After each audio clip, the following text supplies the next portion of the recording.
Welcome back, everybody, to another fantastic week doing my live show, the Late Night Show with Dr. Kojo. I am your host, Kojo, and I'm checking in live from sunny Los Angeles, California. I hope the sound is working. I hope we're good to go. I hope we're streaming on everywhere. So y'all let me know if we're good to go. I have a couple of thoughts. I want to talk about what Mental Health Awareness Month means for me, and I also have a special announcement as well. So we'll go ahead and get into it. Very special announcement. So should have promoted it harder. But let's go ahead and talk about it. Let me know where you all are checking in from.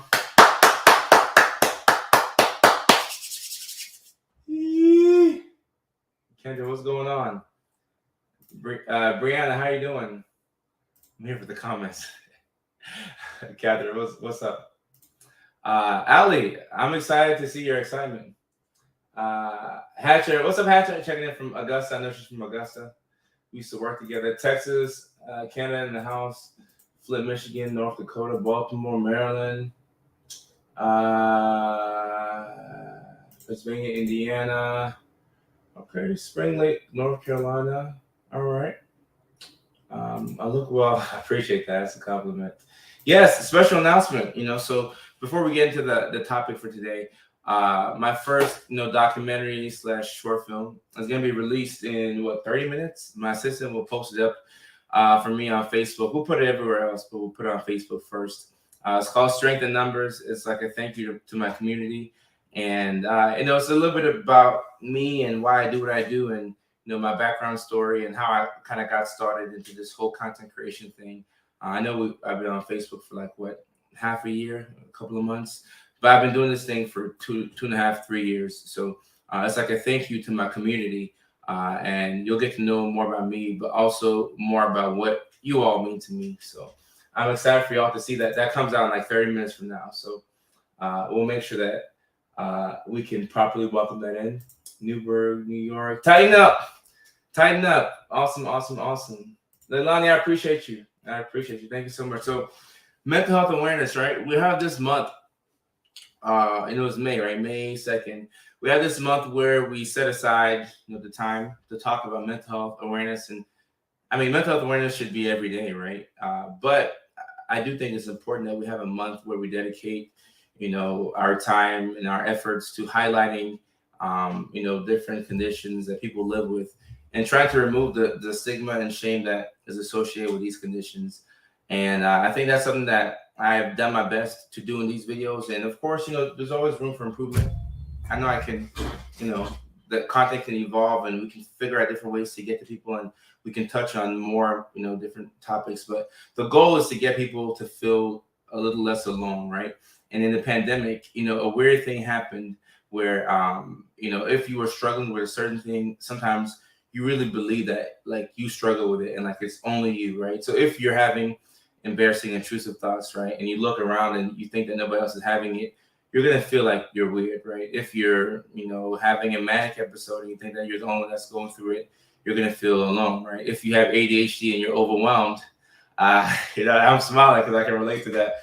But if you feel overwhelmed, you may think that you're the only one who has 11,000 things on their to-do list, but you're not alone, right? So that's why I think it's important to have a community, because we've been so separated. So we have to have this community where we can not only talk about these things, but also, kind of get it off our chest and allow ourselves to be, human beings, because that's what we are. We're not supposed to be superhuman. We're not supposed to work 24/7. We're not supposed to be productive 24/7.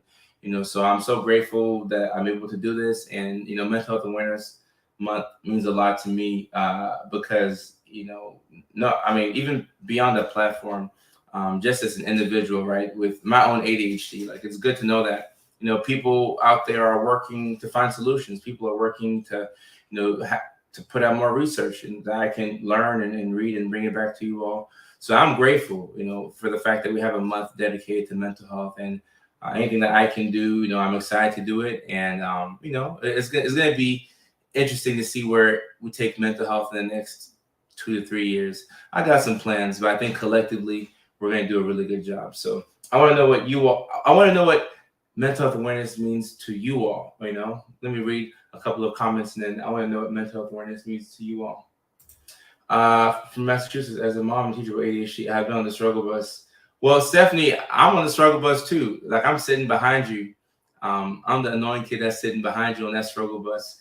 But keep in mind that even on the struggle bus, that bus does get to its destination eventually. So, we're going to be all right. ADHD and PTSD. Lorraine, thank you for sharing. I appreciate that.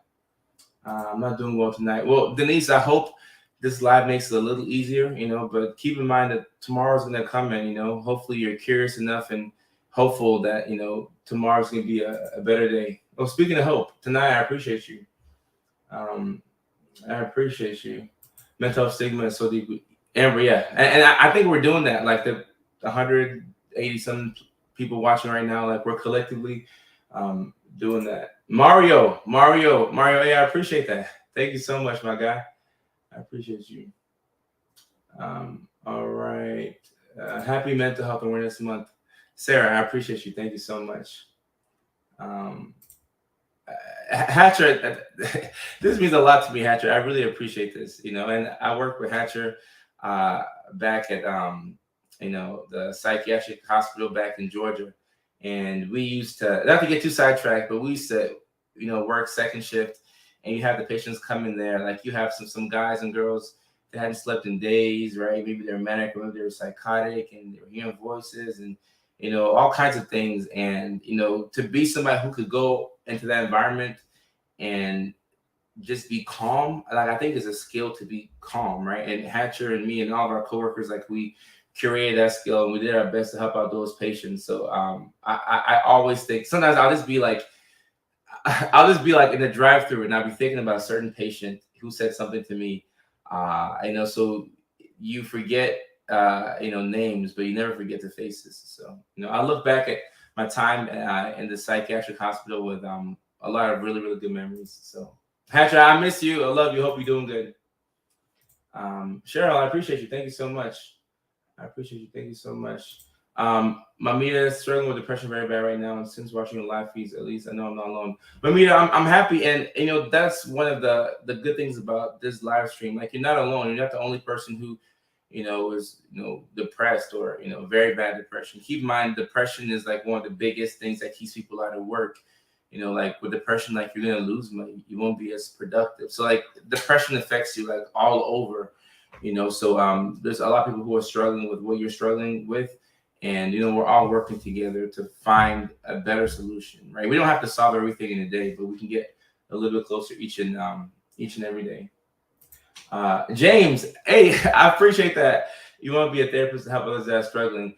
James, I say go for it. And I think there's hidden benefits to, like, this type of job that go beyond I don't know, like, having a doctorate degree or money, or I don't know, but sometimes people think that, oh, you go into this field to make money or whatever. I mean, for somebody who goes into this field to make money, once you get to the other side and you're working, you're in for a rude awakening, because it's not, if you're talking about the money, it's not worth it. Like, and it shouldn't be like that type of thing where you're thinking of a patient as a dollar sign.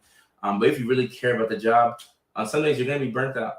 And I've always said that if you're good at your job and you work in mental health, on some days you will be burnt out. Sometimes you have to kind of go there to, like, what that other person is feeling, and you can't really put a dollar value on that. So I think just having more therapists in this space is going to be amazing, James. So I'm excited that I can help you or inspire you. And I think you should definitely keep it up. Thank you for your. All you do to keep the conversation open is going and flowing, reminding us that it is we, not solitary small me in the process of growth. Yeah, look, Lilith, this is a combined, like, and like what I'm doing for you all, believe it or not, what I do for y'all is what the people around me do for me every single day. I don't even keep people around me who don't uplift me, like, and like, I've gotten to the point where, like, if I were to date somebody, and like a lady not being nice is a deal breaker to me. Like, it might be silly, but, like, if you're not nice, like, you can have the you can be the bad. Well, I mean, still, like it's not gonna work for me, right? Like you need people who are supportive, right? So like I've made an intentional effort to like really kind of any type of negative thoughts or people doubting, like you have to cut people off, but I keep those people at a distance, right? So what I'm doing for y'all, people do that for me in my day to day life. Like if I miss the gym, my gym partner will say, "Hey, it's all good, bro. You know, keep going, keep going." You know, like you have to encourage each other. Like that's how it should be. You should be supportive. Um, Annette, thank you. I appreciate it. Like the fact that you all want me to keep coming back on here means a lot to me. Because without the attention, like if I'm talking to one person, then it's like a one-on-one session, right? So I appreciate you all. Um, Jesse, I appreciate it. I appreciate it. I don't want to get too high in my own supply, right? Because if you get too high on the compliments, then sometimes like the insults can get to you as well. So I try and stay insular and I appreciate every comment, but I don't want to get like big headed, or I don't want to get like super depressed if somebody's like, we hate your stuff, right? You don't want to get too into it. Daria, sorry for your loss. Sorry for your loss, Daria, and thank you for studying. Thank you for, I said studying. I read another comment and trying to do too many things at once. Thank you for sharing. That's what I meant to say. Thank you for sharing, Daria. And Brianna says nobody. So Brianna, let me talk about this before I look at some of the newer comments. I think people do talk about mental health. Like I'm being serious with y'all. People do talk about it, but it's like you have to seek it out in a sense, right? Like, unless like growing up, I'd see people doing fundraisers for like Down syndrome or autism or for different diseases, right, or different conditions. And I would ask that person, I'm like, why are you so passionate about Down syndrome or whatever? And they would say, oh, I have a child with it, or like they were affected by it. So a lot of times, if you're not affected by a mental health condition or you don't know anybody who's affected by it, like it could be easy to like turn a blind eye to it. But mental health does affect all of us. That's the thing, So I don't think anybody has spoken about it in a relatable way, right? Or I don't think another thing that I don't think people are making it fun. Like it has to be fun. Like if I'm trying to like force feed you all these videos, like if the videos aren't good, then you won't watch it, right? Like I could come in front of a camera, right? Like I could start off and say, all right, guys, we're gonna talk about somebody saying serotonin syndrome. We'll talk about serotonin syndrome, or we'll talk about antidepressants today. Nobody's gonna show up, like I mean now they will, but like if I just started an account and I said, guys, let's talk about this, nobody's gonna show up. Like you have to make it appealing, you have to make it cool to want to talk about this stuff, especially as guys. We didn't really talk about, like it's just now that like I'm starting to like I and even me personally, I used to not even tell the homies I love you, like because we used to be like, oh, we're just guys, like we don't say I love you. But now like if I see one of the guys, I'm like, hey bro, take care of yourself, I love you, like please take, like, because you don't know how long you have people. So like I'm really so much more intentional about talking about mental health to my friends. Like, hey, you get enough sleep? If you ask somebody if they're sleeping, that's mental health right there. Like the lack of sleep, lack of sleep can make a lot of things worse, right? It can make a lot of things worse. So that's mental health awareness right there. So nobody's talking about it in like a relatable way. I think it's kind of like outdated. So I think, now with social media, you have so many people who are talking about it in like different relatable ways. So I'm grateful, that I get to help out with that. And Cheyenne says, Zach, follow him. This is the guy I told you about. Zach, Zach, follow me if you like. Cheyenne, I appreciate the alley-oop there. Thank you so much. We need to talk to communities where mental health is impacted. Well, Patrice, that's all communities, right? We need to talk to all communities. But if you're saying talking about it to like minorities, I do think that we should put like an emphasis on that, because if you just talk about mental health in general, it's equal, but it's not equitable. So I think that's what you're trying to get at.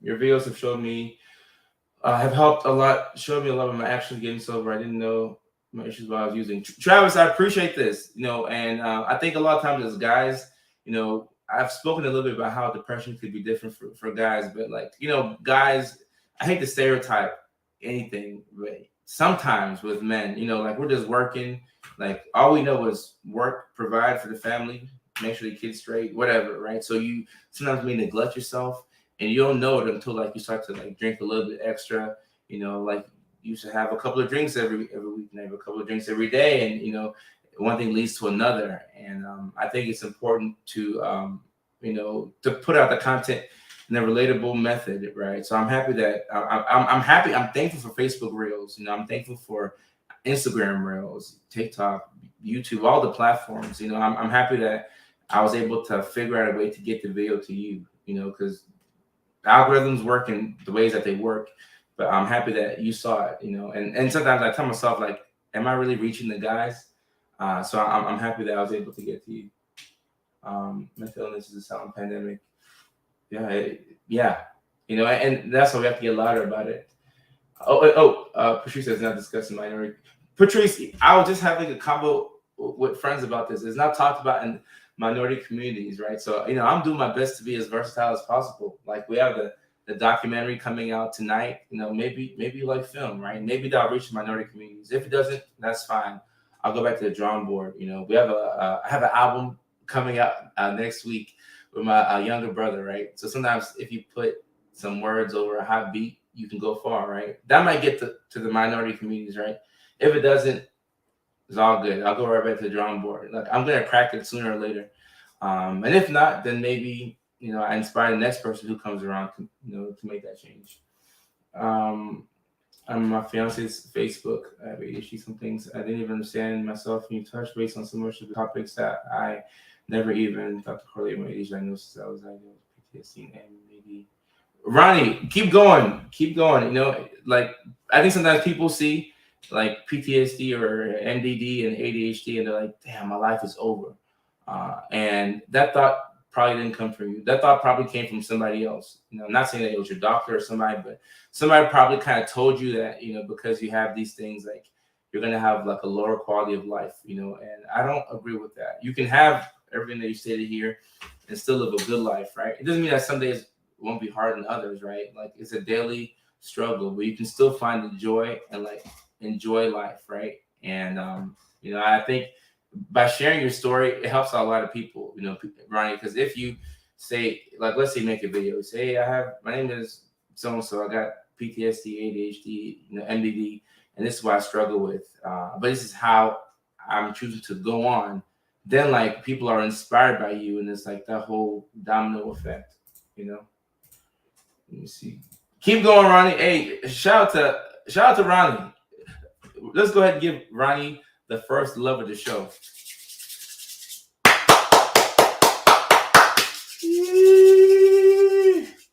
I got energy today. I got sleep last night, so I got energy today.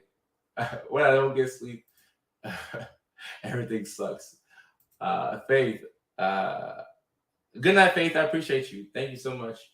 I appreciate your videos. Betty, I think it's well, not that I think, I know. Like I've seen people do better, like when like I've diagnosed them before I even gave them medications. Like just them knowing that something is going on, like that's like a huge self-esteem boost, right? If your self-esteem was at like at a 12%, like a phone, battery, like maybe just knowing that you have a condition and that's not your fault, that could like jack up your phone, your self-esteem to like 55%, right? So I think it's helpful to know, but just knowing even before you start treatment and meds, like just knowing, I think does like a huge, like, good thing to your self-esteem. Thank you for sharing that. Pre, what's going on? I don't see your comment though. Woohoo for the album. Sarah, I'm excited for it. I'm super excited for it. Watch you. Shannon, I appreciate that. The name of my book is You Are You Win. That book is on Amazon, and then my next book coming up is Feeling Good, a mental health workbook. That one will be in stores December. I almost forgot the name of my book. I'm like, oh, so don't let this happen to me. While I'm alive, let's talk about access and barriers in those communities. Mickey Ficky. You can always count on Captain to leave like a good comment. I mean, this right here, you know, like this is a happy life. Like when we talk about mental health awareness, I don't want people to think, oh, mental health, like I want people to be happy. Like I want you to take on this energy, like the same way that I am at a Titans game. Like I want us to be pumped. Like let's be excited about it. But when I read this comment right here, it does make me sad because uh, it, I don't know where to even start. Like you get into the field, right? Like me, I get into the field. I'm like, all right, I want to help out people. Cool. This is the amount of schooling I have to do. Okay, cool. I go to school these years. I make this amount of money. Cool. All right. This is my job. All right, cool. So I'm here. I'm sitting in front of the patient. And based off of everything I learned in school, I'm like, all right, this patient has this condition. Boom. So they need this medication. And then you run into issues with insurance, right? And then you run into issues with lack of access to care, right? Where maybe somebody they lose their job, and here in the States, for better or for worse, probably for worse or for worse, your a lot of times your employment is tied to your health insurance is tied to your employment. So you lose your job. Now you can't get your medications every month, right? Until you find another job. So you're just at home chilling, and it really sucks. And I wasn't prepared for that at all. Like I thought that I could just come to work, show up, write a prescription, do some therapy, and feel like people were being helped. And people are being helped, but there's so many things that I don't control that I don't know if I will ever control, or at least not this moment. So it's really tough when people don't have equal access to mental health services. And I, I mean, I would hope that with this large platform and 3 million people behind me, that we can make enough noise to like get some type of change. Like the change has to come from like this is not like Dr. Koto dancing on TikTok. Like, no, the change has to come from like lobbyists. Like we have to go to Washington D.C. Like we have to go to the top of the top. Because sometimes like I'll be sitting there in my mind trying to think of prescribing the patient medication. And I'm like, should we give them, I don't know, Zoloft or Prozac, right? And then they're on the other side thinking like, this might be my last appointment, so hopefully I can get enough refills because I'm not gonna be able to follow through. Like that's real life. Um, and I don't have the answer to that, but I'm willing to work with you all. Let's do something about that. But it's really really tough. It's tough, and a lot of this is why a lot of good healthcare providers leave the field. Because they come in, they want to help. Sometimes it's like you get punished for wanting to help, or when for anybody who's watching, think about the last time that you were really hurt about something, right? Somebody pissed you off, somebody broke up with you, whatever. If you really hurt about something, it's because you care, right? If you don't care, you won't hurt. So if you really, really care and you come to the field and you can't make the change, you're going to be hurt, and no amount of money will keep you in a position where you feel like you're not able to do your job. So a lot of good healthcare providers are leaving the field because of this. And the more we talk about it, the more we can find some answers. But I know that I've been frustrated many times in my career because of this. So, let's work to do something. Anything works. Anything works. Literally, anything works. Concierge care. So, Patrice, I'm not sure how I'll make my comeback to healthcare, but I mean, that's between God and I. But I got plans, and hopefully, we can get the funding one day to roll out what I want. But got some plans. Love and support from Bobby. What's going on? How you doing? How are you doing? I'm a healthcare provider, and I found my symptoms make right. Dagmar, you're completely correct. Sometimes you could be a healthcare provider too, and you're struggling with your own issues, right? And then you go to work and then you try to make a difference. It makes it really hard. It makes it really hard. Alex, we'll talk. I don't think I've talked about being single before, so we'll have a live for that. But my thing is if we'll spend more time on this at a later date. But a lot of times when you have that feeling that you're really, really, lonely, and you attribute it to the fact that you're single, that thing that you're looking for, you probably won't find it in another person. Sometimes, it might be a question of like, what am I here on earth to do? Like trying to find like your purpose, right? Like, and I think I'm not sure if you're a guy or not. I can't see the picture, but let's just say you're a male. I think for men, sometimes we have to figure out how to how to be ambitious and how to want things without thinking about doing it for a lady, right? Because you get so caught up in providing all this stuff, you forget that, to figure out what you want for yourself. I'm so happy I'm catching it live. I'm so overwhelmed and exhausted. I didn't think I'd make it this late tonight. East Coast here. Oh, he's a little late. Wish could be positive. Too sick. Tip off. Anxiety keeps. And April, look, it's gonna be like that some days where you really feel like you're behind and it's tough, So like this live may not change that, but it may help you, believe in yourself a little bit more, right? And then you can start counting all the little wins, and before you know it, they stack up and become bigger wins. So keep going, April, and I'm happy that you're able to catch this live. Keep on, yeah. Keep on keeping on. What about doctor who I flat to also silent? You should find another doctor like really fast. That I'm sorry that you experienced that. And there are some people who, don't care. But I want to believe that that's the minority. You don't want to see, Kendra, I appreciate that. Yeah, it's tough making a change, but like we have to do it collectively. There's no mental treatment available in our area. Doesn't sure. I know some people. Holly, my point exactly. Like, and you see me like I don't have the words, So, but I am hopeful, So I'm like the same way I tell y'all, have hope. I don't know what's gonna happen, but have hope. That's how I feel. Like I want to do something, but I'm not sure, But I'll do something. If not, I'll inspire the next person who wants to do something. Someone said water. Okay. Go ahead and drop that magic word in there. Drop that magic word in there. Kelly says I love to get love dancing real quick.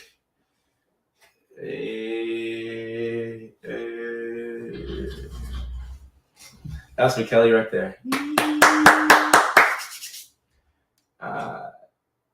I'm late, and oh no, we've not had a water break. It's time for that water break, And I said, I'm like Mickey Ficky. I love that. Let's get the water break in. Cheers, cheers, cheers.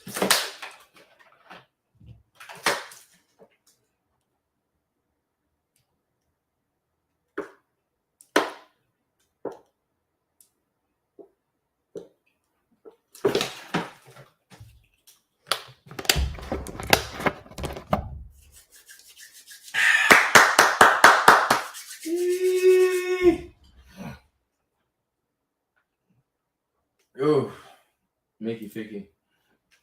Oh boy, I love the water breaks. Okay, all right. Damn, we haven't been on for 30 minutes yet. I wanted to at least get 30 minutes because I feel like the show should be at least 30 minutes. But I do have to bounce out and get everything prepared. I guess this is a good stopping point because in 3 minutes, my documentary will be available to everybody. So this was called Strength in Numbers, the Rise of a Mental Health Community. I got like a minute or two. All right, let me talk real quick. So this one right here is a project that I wanted to put this one out earlier, like last year or so, and I applied for something, blah blah blah, with a company to try and get funding for it. We didn't get funding for it, but I sat on the idea for a while, and I'm like, no, people need to see this video. People need to see like why it's important to talk about mental health, and like I want to let people know like why I decided to like step out and do this. So after I thought about it for a while, I called the team up. I'm like, all right, we need to go ahead and put this thing up. So we went ahead and did it. We found a videographer. We did it. It's independently produced, self-produced, Sarfo Entertainment. And we went ahead and found the budget for it and we put it out. And I think, I don't know. I'm a little anxious. Like, I don't know how it'll be received, but like I gave it all I had. in this documentary. It's super short, maybe like 12, 13 minutes. So I'm going to be keeping an eye on the comments to see what you all think of it. And I just want to say thank you for giving me the chance to talk about, what I want to talk about. Thank you for allowing me to keep the content, funny and informative. And thank you for just paying attention to, what I'm putting out. It does mean a lot to me. And I'm super excited. Yeah, I'm nervous. And I got like a minute left. So I got to call my assistant. And like I said, it's called Strength in Numbers, The Rise of a Mental Health Community. I hope you all enjoy it. I hope you all love it. And I appreciate and I love every single person in this community. So once again, thank you so much. Enjoy the documentary.